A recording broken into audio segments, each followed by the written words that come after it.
Quote memorisation and revision strategies for exam preparation. The learning intention is I will apply memorisation strategies to quotations from key texts in preparation to exams.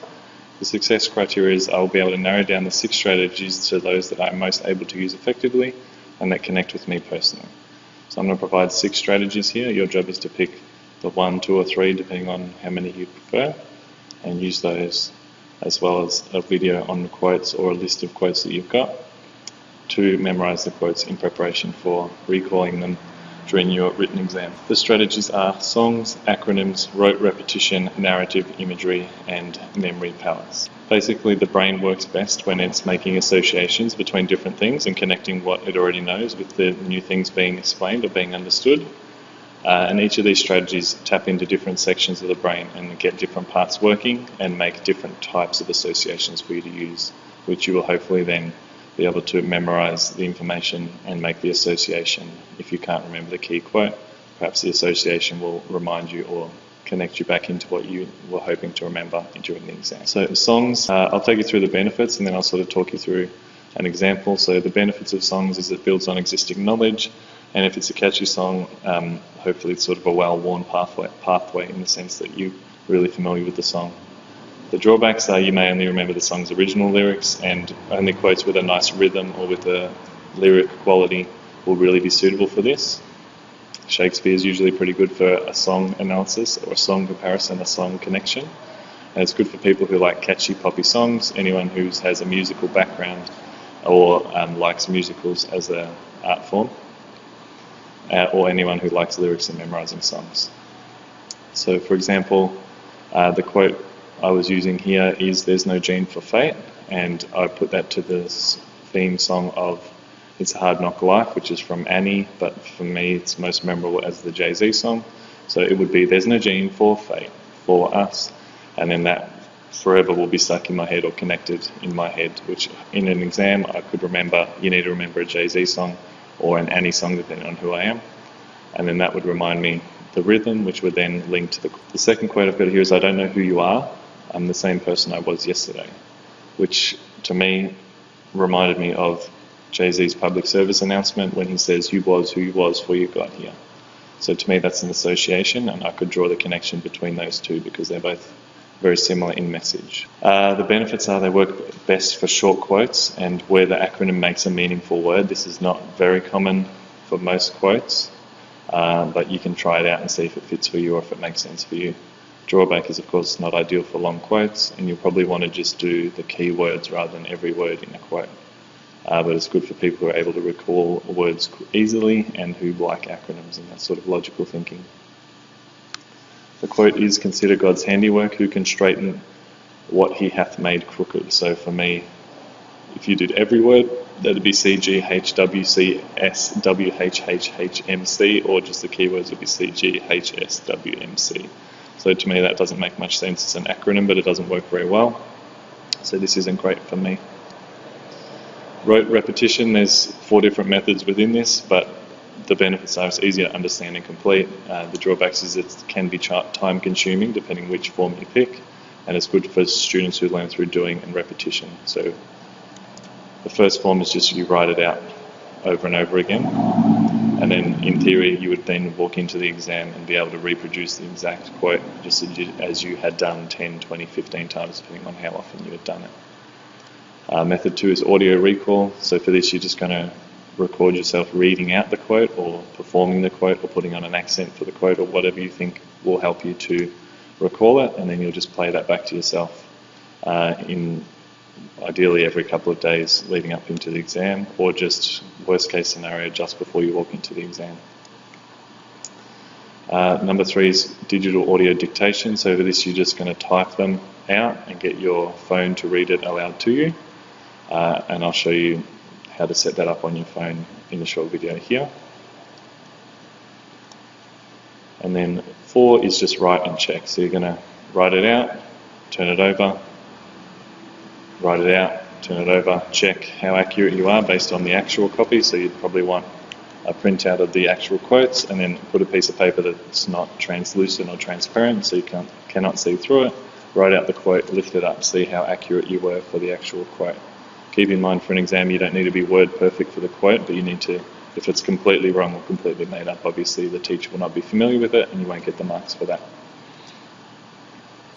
I believe there's 5, which is narrative. The benefits are it's a good way to connect the characters and the plot together in relationships to a quote.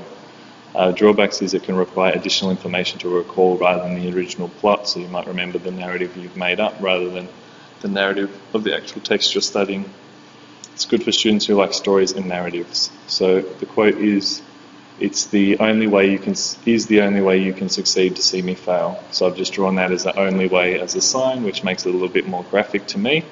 And then this is the character pushing the other off the cliff. So to me, in that situation, you might be likely to say such as quote, and so the little narrative is that he's pushing him off the cliff, and as he falls he says the quote, which I ideally would memorise prior or during the exam.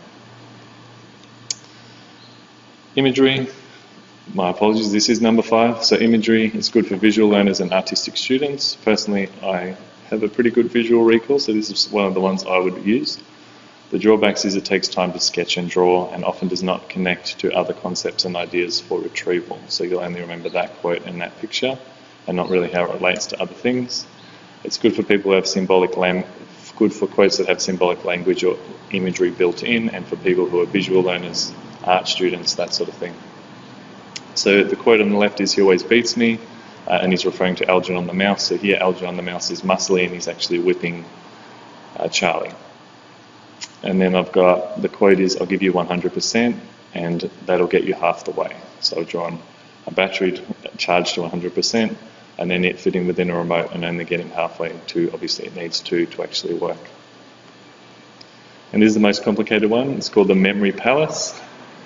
So for this you'll need a number of things. You'll need a sketch of your house or home or somewhere you know well. You'll need a number of locations, people or objects within your house, and the quotes that you're going to be matching up. The benefits are it'll link well with your personal world, and it can be a physical thing as well. So you can tap into spatial memory, which is sort of your awareness of where things are and how your house is laid out. So, I mean, you could probably walk through your house with the lights off in the dark and still get to where you were going, as I'm sure you do quite often. And in the same sense, like, you know, where do you put your phone when you go home? Where do you put your keys? These are things you're never going to forget.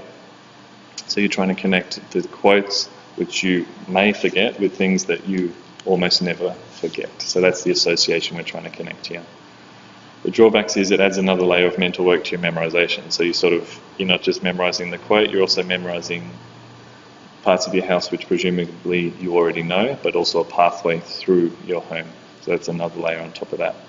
It's good for visual and physical learners with strong spatial skills.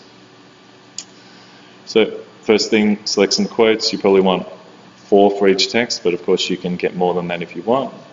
You want them to be flex quotes, which means that they relate to all, if not at least most of the themes of the text, and can be used quite flexibly. So you could use it for, say, a question on evil and a question on good and a question on hate, and then the whole number of things relating to your text. And that's quite a hard step for you to shortlist a list of quotes and then to generate a really tight 4 that you're going to work on from there. So then once you've got your quotes and you've shortlisted them and you've come up with the ones you think are the most important, the most memorable and the most flexible, then you'll need to select an item or a piece of furniture or a thing or a person that will say the quote in your memory palace, and this is the association you're going to make. Then once you've chosen the items, you're going to connect a quote to each item, and then you're going to have to plot a route through your house from item to item. This is especially good for information that needs to be remembered in order, but if it doesn't need to be remembered in order, then the actual route you plan is just to support your spatial understanding, your spatial memory of what's going on. So this is my example. So the first point in my memory palace is I enter my front door, which is often a good place to start for your memory palace journey. I walk over to the bookshelf and I see this musical instrument from Cambodia, which was given to us as a gift, and the shape of that reminds me of a comma, and the quote is, "Today I learned the comma. This is a comma." Then I move on to my second point, which is over towards the right of my house, and amongst my degrees, I make the association of smart with degrees, and the quote is, maybe they can make me smart. I want to be smart. Then I move on from there down the hallway to this picture of this lady, and the quote is, it was evil when she realized she was naked, which is a reference to the book of Genesis, and the association is, this is the closest thing I could find to a naked woman in my house. Entry 4 for me is Algernon is a white mouse. Maybe white mice are smarter than other mice. And this picture always, she reminds me of a mouse in the sense that she's very withdrawn and seems very shy and placid. Then I move on to this picture. The quote is, what did I do to make them hate me so much? And if you know who this character is, that will make sense to you as it makes sense to me. The last one is, I know what test means. You've got to pass it or you get bad marks. And for me, this is the test because this is the edge of my bed, and if I am not thinking, I'll walk into it and it'll mark my leg or scratch me or whatever. So to me, that makes a strong associative link between test, passing, bad marks, and this place in my house. So in conclusion, those are the 6 strategies and the 4 within rote repetition. Your job is to sort of rank the strategies from most effective to least based on how you found them. And your success criteria, just to repeat it, is you'll be able to narrow them down to be able to use them effectively and connect with you personally. So hopefully from your list of 6 and the 4 within rote repetition, you pick a couple that you think are good, and then you can use them to actually memorize the quotes that you've chosen. If you're going with the memory palace, I'd strongly recommend you actually physically walk the route a number of times and put post-its on the objects, and then practice at least 3 or 4 times just doing it by rote using your imagination rather than actually walking through it to really affix that into your mind.